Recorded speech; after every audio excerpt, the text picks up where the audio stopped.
Jrue Holiday gets traded to the Boston Celtics, and in a deal where I don't think the Bulls really could have competed. We're going to talk about that. Plus, we're going to talk about DeMar DeRozan's recent comments on what went into the Bulls' struggles last season and why the Bulls should have a higher win total this season. We're going to get to all that and more right after this.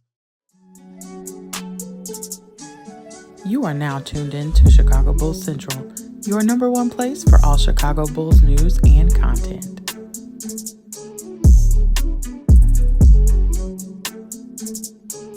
What's going on, Bulls fans? Welcome to another episode of Chicago Bulls Central, your number one spot for everything Chicago Bulls related. I'm the host, Haize. Make sure you guys are following the channel at Bulls Central Pod on every social media platform we happen to be on. With that being said, let's go ahead and get into the content for today. And so the Jrue Holiday trade went down officially. It's in the books now. We know that Jrue Holiday is going to the Boston Celtics to join that team to help bring a lot of what they lost with losing Marcus Smart, sending him out in a trade. And then on top of that, he actually has a higher offensive upside. It could be the in-between piece for that team a little bit more. When you look at what they got back from, they got Malcolm Brogdon, Robert Williams, and 2 unprotected first-round picks. And I know a lot of Bulls fans are kind of down on themselves after the Dame trade, the Jrue Holiday trade. And I told you guys, right, when the Dame trade came down, I told you guys there's little to zero chance of the Bulls trading for Dame Lillard and just being able to match that package. And then I know some Bulls fans are going to say, well, look at what they gave up to get Dame Lillard, right? They got Dame Lillard for basically 1 unprotected first-round pick and 2 pick swaps. The Bulls could have matched that.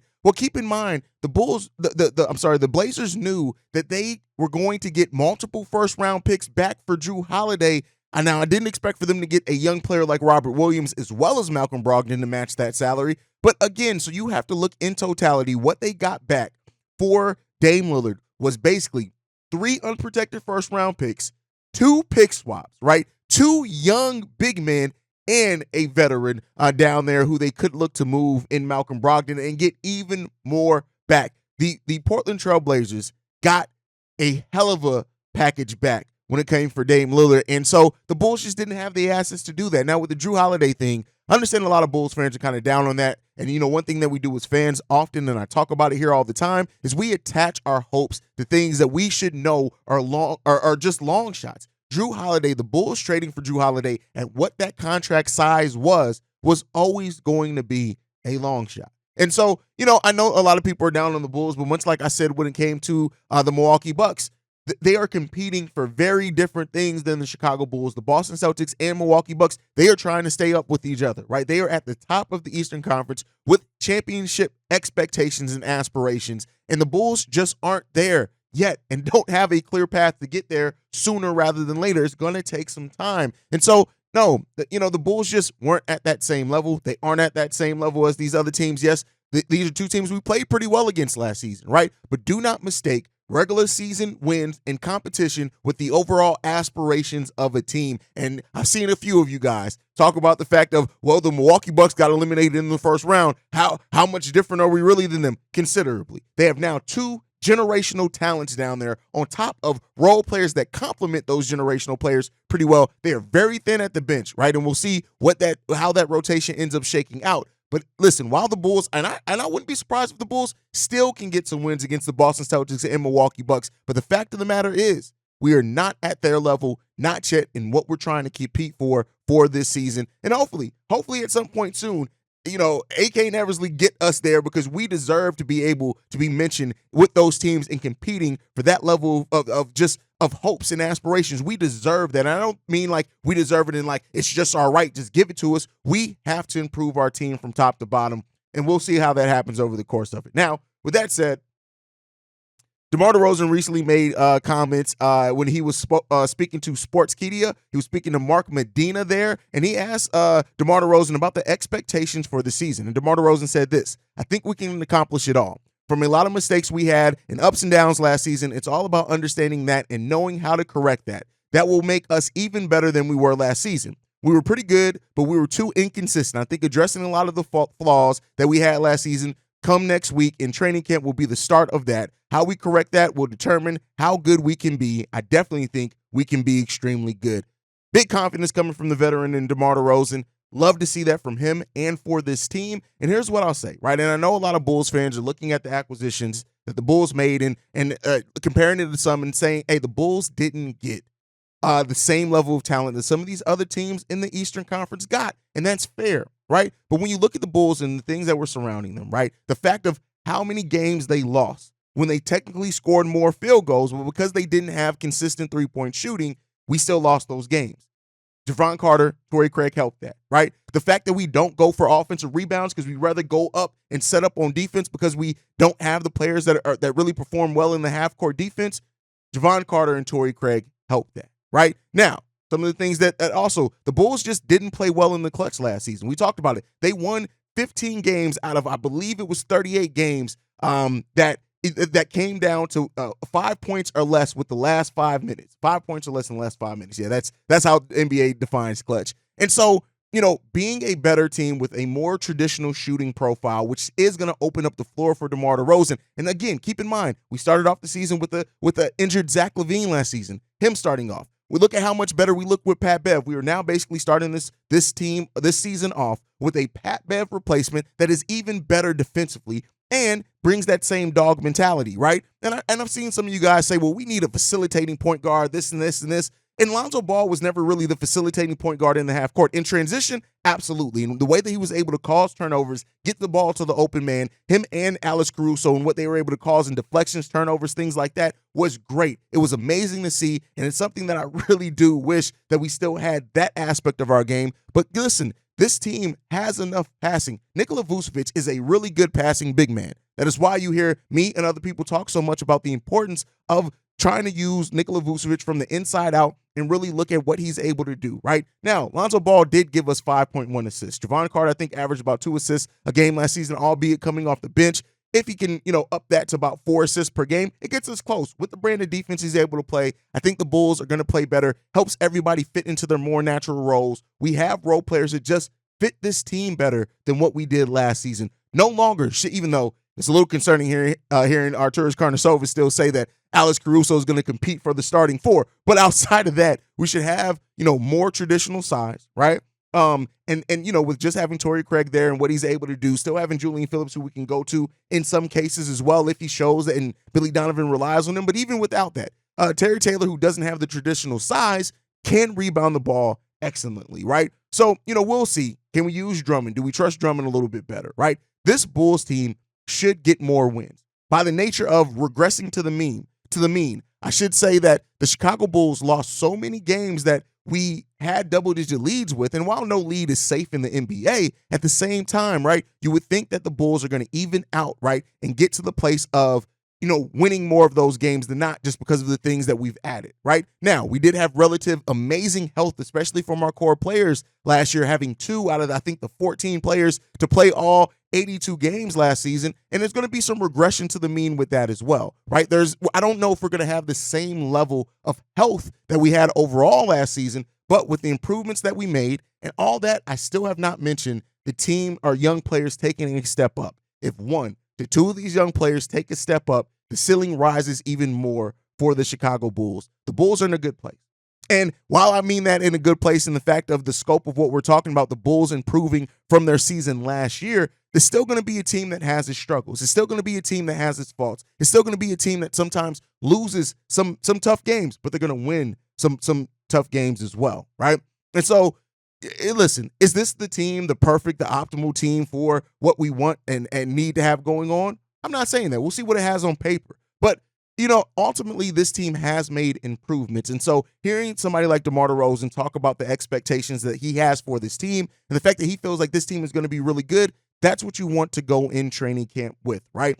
And we'll see if this team builds that identity. I think that that's going to go a far way as well. And this team kind of punching above their weight next season is just having that team that has that identity, has that consistent level of just expectations on them. And we'll see, right? And I know a lot of people are asking, is Patrick Williams going to make that leap this season? We'll see. Is Kobe White going to really refine his game as well, even more than what he did last season? Again, we'll see. But if they do those things, if Dalen Terry shows something, Ayo Dosunmu, right, who a lot of Bulls fans are down on, including myself in a way, right? But I know that he has the capability. We'll see, right? This team is going to be a team that fights and competes. And I hope that, this team is more representative of the city of Chicago, and that's what we like in our teams that are scrappy, that fight, that compete, that give a damn, right? That may lose some games, but guess what? We can go in there and say they were in this game. That's what we want. That's what we deserve. And that's what I hope we get from the Chicago Bulls this season.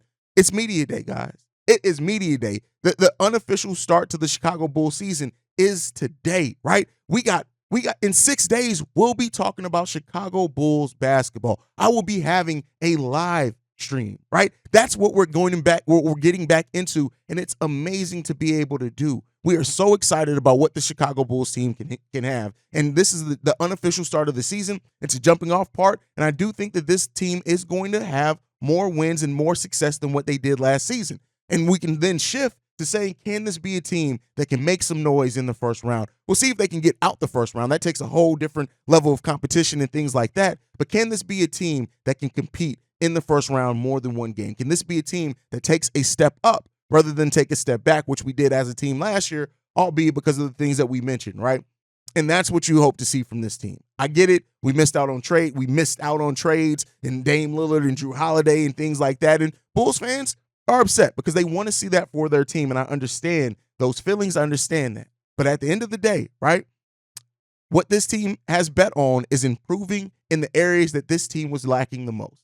Half-court defense, three-point shooting, and having your starting point guard in Javon Carter, or if it ends up being Kobe White or whoever, to start the season. And the fact that it's an open competition, again, is something that I feel is great for this team when you don't have star players at that position and things like that. So, we'll end up seeing. I know the Bulls haven't necessarily had the best ranked offseason by some of these outlets and stuff like that, right? NBA.com ranked the Chicago Bulls, I think, as 25th as far as on their best in the best offseason. So, we'll see what happens with that. But overall, the Chicago Bulls made improvements. And while the improvement, when you don't add star level players, it's really kind of hard to judge and grade those acquisitions and moves until you see it on the court, right? And that's the hardest thing for a lot of people to do, right? Is to look at see what happened on the court and see how it's all going to fit together and how the fit can make it be better than what your expectations are coming into that. So listen, the Bulls came up one win short last season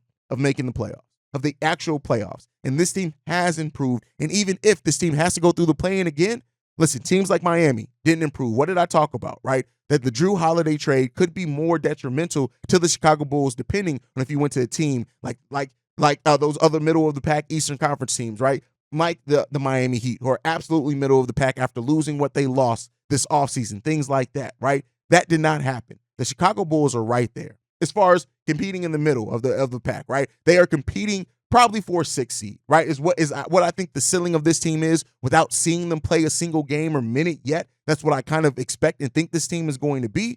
But we'll end up seeing, right? We made smart deals. We didn't attach long-term bad money to anyone, which is another good thing, right? And so we got to see how the young players are going to develop. We got to see if there's going to be evolution from this team and the way that it coaches, right? And how they go about getting their offense. And all those questions we're going to start getting answers to and looking at a sneak peek of the team in 6 days. 6 days, ladies and gentlemen. 6 days will we be back with Chicago Bulls basketball. And because it's media day, I will be back with a show today breaking down all the comments and everything coming out of media day. So make sure you guys stay tuned in and locked in right here at Chicago Bulls Central. Make sure you're following the show at Bulls Central Pod. You can send us any feedback, questions, comments. Oh, wait, before we get into that, we actually got a voicemail from Shay. Oh, I'm already closing the show. We got a voicemail from Shay. Let's go ahead and play that now.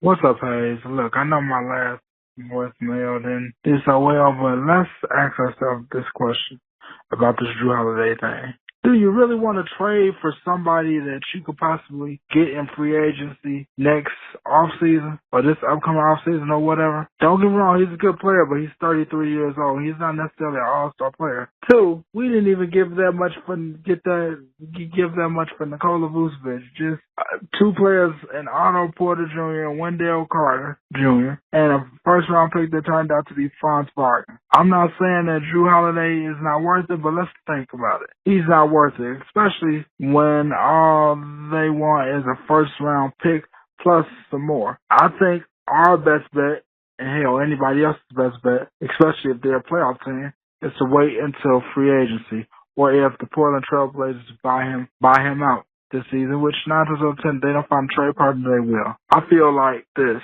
If he's still on Portland this offseason, he's gonna use his player option.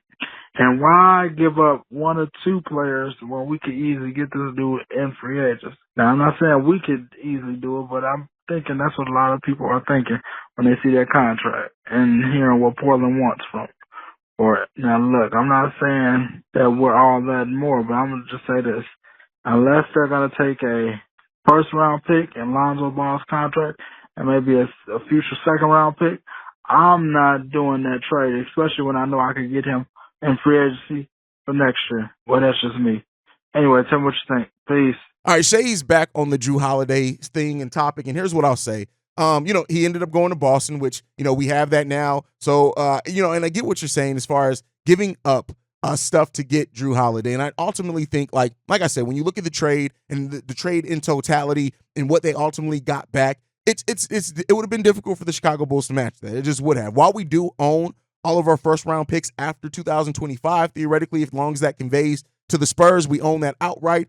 This team is not in a place to give up future assets to marginally raise the ceiling of a team that is older, right? You're adding a 33-year-old player to the core of two out of your core three right now already being over that age. And so I don't see if it would have been different if the Jrue Holiday trade made the Bulls championship contenders. I don't think that it would have. And because of that, you don't want to still give up. That AK and Eversley are going to want every bite at the apple as far as young players in development. They just announced their player development staff, and you know why? Because they're going back to more so what they said they were going to do when they came in, and that's focused on building organically through the draft and developing their young players. That is what they're going to do. That is what the moves that they've done have shown, and we're going to see. We're going to see, right? And I think that this Bulls team is going to be very protective over future assets unless it's a deal that extremely raises the ceiling for the Chicago Bulls for the foreseeable future. Hey, you guys can let me know what you guys think on that down below. But that's my time for today, guys. And make sure you guys are following the show at Bulls Central Pod. You can send us any feedback, questions, comments, concerns, bullcentralpod@gmail.com. Lastly, if you want to leave a text message and our voicemail for our mailbag episodes, the number to do so, 773-270-2799. We are the number one spot for everything Chicago Bulls related, thanks to you guys. And like I like to end every episode on, go Bulls. Love you guys. See red if you can, y'all. Peace. This has been a presentation of the Break Media.